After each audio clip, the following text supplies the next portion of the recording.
everybody, C here with Jesse Outdoors, just doing a little trapping. Trapping season begun November 1st here in North Carolina, and I wasn't planning on doing a ton of trapping this year like I normally do because I just don't have the gas to be driving way off.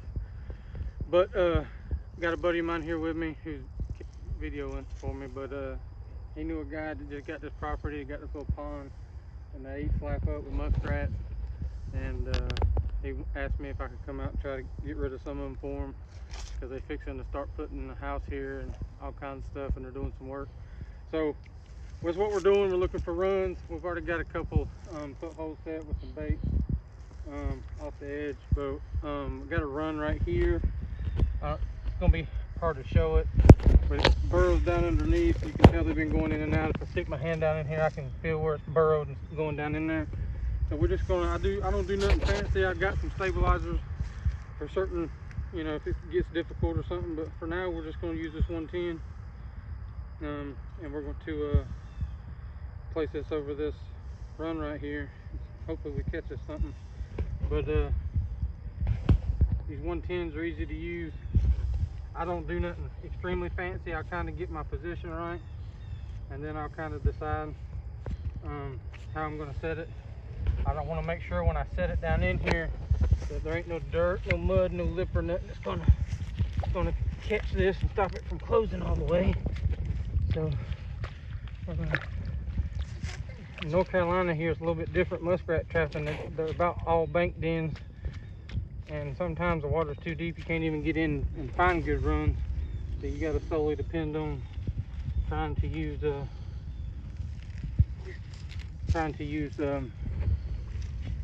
footholds and stuff like that.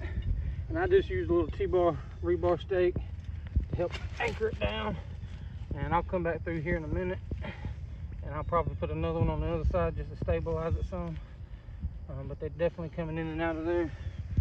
So just wanted to do a little video, show you kind of what we're doing here, what we're working with. If you got any questions, don't hesitate. Ask. I'm not an expert at everything, but I like to learn and teach. So if you got a problem with muskrats, you're in North Carolina, you need to try it area, give me a holler. Alright, so I kind of went over the conibear stuff a little bit. This is my daughter. She loved, well, last year was her first year helping me do muskrat stuff, and she loved catching them. So this is the other trapping set I use a lot here, just because in North Carolina, a lot of ponds and stuff, even if you're doing it on public land somewhere, the water's so deep around it. This is the first pond I've been in muskrat trapping that I've been able to stand in the water at the edge. So most times they're so deep, you kind of either have to get a boat, or you have to kind of just get out there as far as you can from the bank. And that's why I like these. These are just a basic setup that me and a buddy of mine use. I'm sure a lot of other trappers do too. You can use anything, but this is just a fiberglass rod for fencing rod. I bought it at Tractor Supply, like a couple bucks a piece. And then of course you got your trap. I'm using number 1s. These are Dukes. And then got my little bait holder. You can order them in Tractor Supply Company. I think I got like 15 for like $5, $6. And then our hags brackets that we mount these to, and this just is the place for us to set the trap on, put the bait clip up. I'll kind of show you. So first thing I do is I try to find the deepest point that I can feel comfortable getting out to. The reason I'm putting it here is because this bank is all tore up. I've been coming up here and feeding a lot, running up and down this bank. There's holes all in the bank up here where some of it started to collapse. So I just feel like it's a good spot for me to put a baited trap out here. Some of these runs have collapsed, so I'm sure they're not using them, but they've been eating on some of this grass up here. So I'm gonna come out here far enough.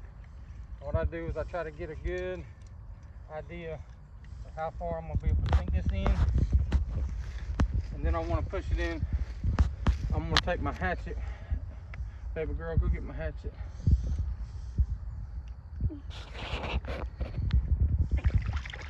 I'm gonna take my hatchet and I'm just gonna tap it down a little bit farther. I want it to really suction into that mud.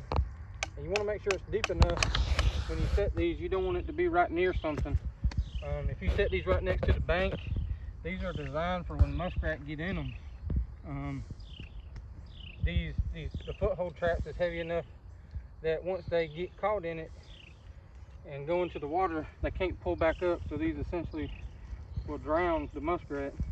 But if you put one right here next to this and the chain's long enough and he can get to that bank, he'll climb on the bank. You might come back with either a lost animal, or you might come back with a live animal you got to deal with, which ain't a problem.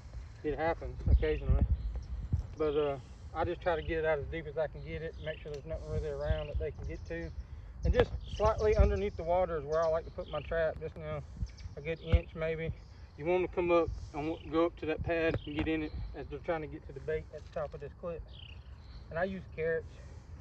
Carrots is, you can buy that store-bought stuff, muskrat gland and all kinds of gland lures and stuff. And I'm not saying that stuff don't work. I just, I can buy a bag of carrots and it lasts for a little while. And